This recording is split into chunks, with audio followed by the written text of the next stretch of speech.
What's up, everyone? Welcome to Tam Psych Advice.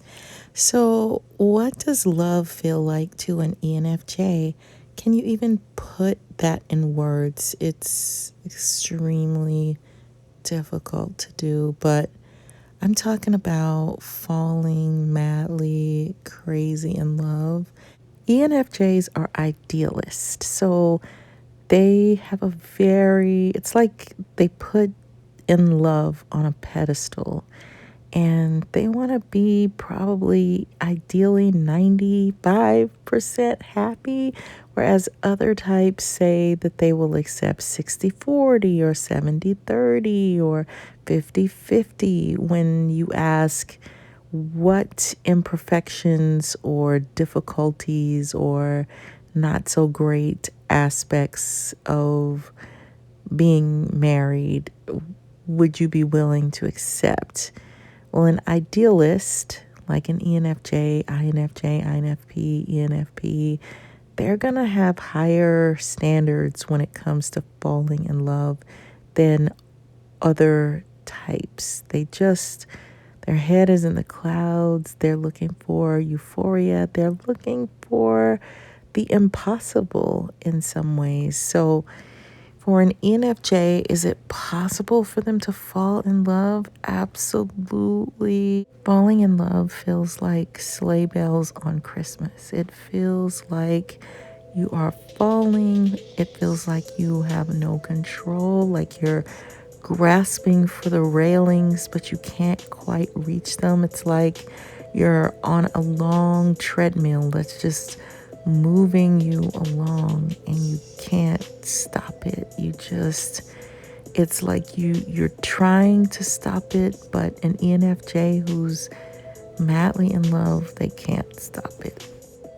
It's a completely out of control feeling and they want to completely let go, to just trust that person that you've got my heart, I've got yours.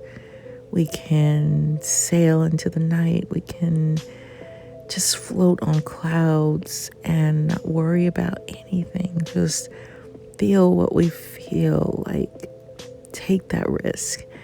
ENFJ is naturally controlling, even if they feel madly crazy, head over heels. I'm just gonna let this happen. There's still a piece of them that is going to be in control. Like they are gonna still be aware of the other person and what's happening. And they might even puppet some, to elicit some responses from the person that they're in love with just because they want that person to feel all the things that they're feeling. They want that person to float on butterflies and just bask and relish in the feeling.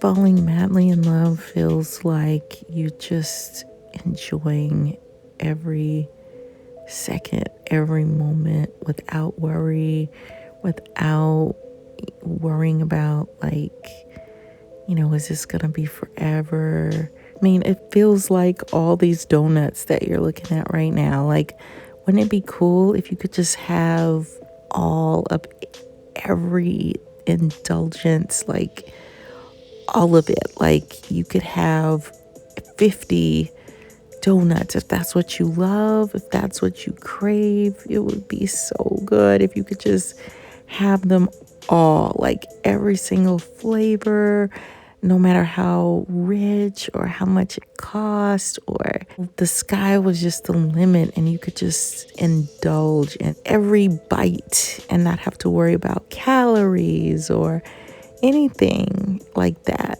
or cavities. You just get to just live in that delectable world. And that's what falling in love feels like to an ENFJ. It just feels so yummy and it feels so good and so delicious, delightful. You're firing on all cylinders all at the same time. Like you have a sugar high. Like you can't stop thinking about the person. You can't wait to see them. You just want to be near them. You want to impress them. You want to make them feel so good. And you love the way you feel when you're with them as well. Falling in love makes everything better. It makes work seem easier. It makes difficulties seem like nothing. It makes everything sweeter and happier and brighter and friendlier and funner. And even if you're going through something tough, you have that person that's making everything better. Just the thought of them makes everything. It turns things that are bitter and sour to something that is sweet and cherishable. There's no deeper comfort. So an ENFJ likes it when they can fall blissfully in love and just say, I don't care, like just want to be with you and just allow myself to let go. It's like they can't control it. It could be also a little scary to feel that like free. They might be still looking for something to grasp or hold on to, or they might want to control the other person a little bit, just because it makes them feel in control. And when I say control them a little bit, it might mean like doing amazing things for that person, or pouring into the person, or doing things and seeing their reaction, like enjoying bringing pleasure to someone that they care so deeply about. It feels like this person is my family too, and just being able to be close to someone else feels incredible. They feel euphoria, which is intense excitement and happiness. Like perfect happiness, great joy. It's bliss.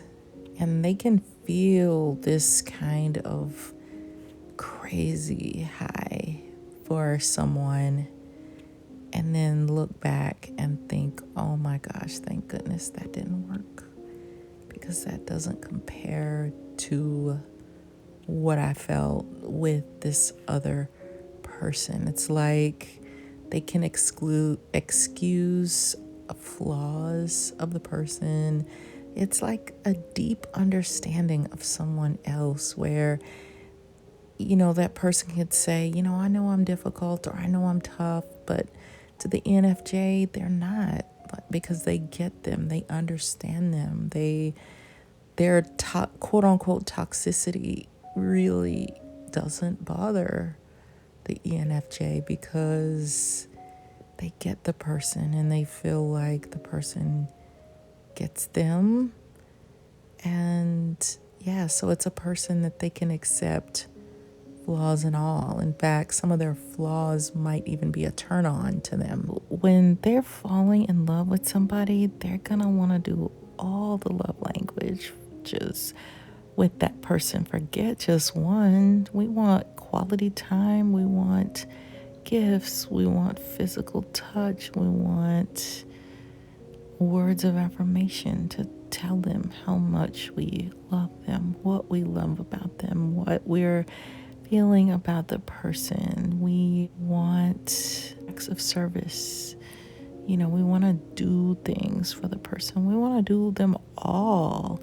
Forget just one or two. They might have an aversion to acts of service, but with the person that they're in love with, it's like, let me sweep your floor. They're going to want to do all the love languages when they fall in love. They're not one-noted. There are types that tell you, I am the same with everyone, no matter what. It's like, how are you? Fine.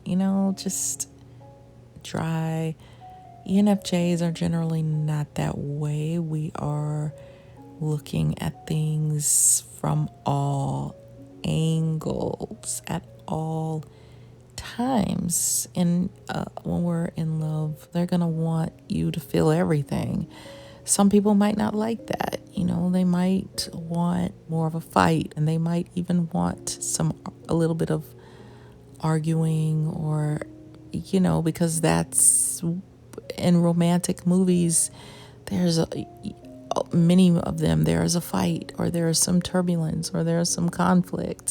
So it's not to say that ENFJ doesn't want to embrace that when they're falling in love with somebody as well. Like, that might heighten things as well. So they are definitely coming at all angles. They are going to be into their own physical appearance. They want to dress nice, look nice, just do all the things, give gifts, write love letters, whatever they can think of. Let's do it all. It's a super intense feeling. Falling in love, ENFJ style, is magical. It's intense. It's all encompassing. Asking and aglow. It's nothing like anything else, and they want it. They want those multi-layers,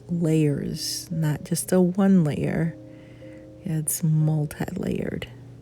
It's swinging back and forth. It's romantic. It's dancing in the rain. It's like the best thing ever. It is out of touch with reality. It is a contrast of some type. It's kind of like if you had the best coffee with the best pastry, or you had chocolate chip cookies with berries, things that go together, but then things that don't quite go together.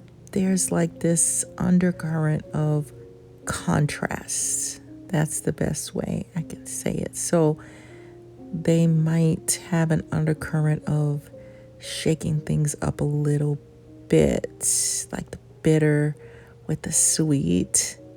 It tastes so good together. So they're gonna mix it up. ENFJs can be so euphoric and idealistic about love that they could have what's called a phantom love, which is a kind of delusion exaggerated around an individual who doesn't really exist. It's an imaginary lover that feels a real need for what you do not have in real life. It's like desperate for the perfect love or lover. And so it's like in your imagination, you have this perspective that you can't find in reality. ENFJs could also have the one who got away, which is someone that you didn't treat super well or had to leave because of things outside your control. You may have made mistakes because you were too young, or you didn't understand how to deal with true love, or you may not have dealt with your own junk, and so the relationship was toxic, and yet it was euphoric, and it was the best person that you've ever connected with. And you might think about that person often, or have a hard time moving on simply because you're wondering about what could have been. And ENFJ will bounce every person that they meet against said one who got away. What does love feel like to an ENFJ? It feels like a hug that never ends, an embrace that saturates the soul. In that hug, all the woes of the world finally have somewhere to be comforted, like the softest pillow embraced by the silkiest cotton, tender to the touch, like touching a marshmallow. It's like all the neurons and atoms and molecules go shimmering into the person they're embracing, and in return, they seek to take away every grain, every enzyme, any anxiety that their beloved may be feeling. They can finally rest, seek perfect peace, relax in the effervescent embrace, in the aura of the other. But the giddiness, the overwhelming excitement they feel won't allow them to fully cocoon into the rest of the other. There's an internal worry and self-consciousness that lingers beneath the surface. Check out my book, Flip the Script on Love by Tamara Hunter Zyon. I am an ENFJ, so it's written from all of my own ponderings and wanderings, and it's designed to help people who are in need of love and who crave it. So check it out. I'll put the link in the description box below, and I'll see you, my lovely friends, on the next video. Bye.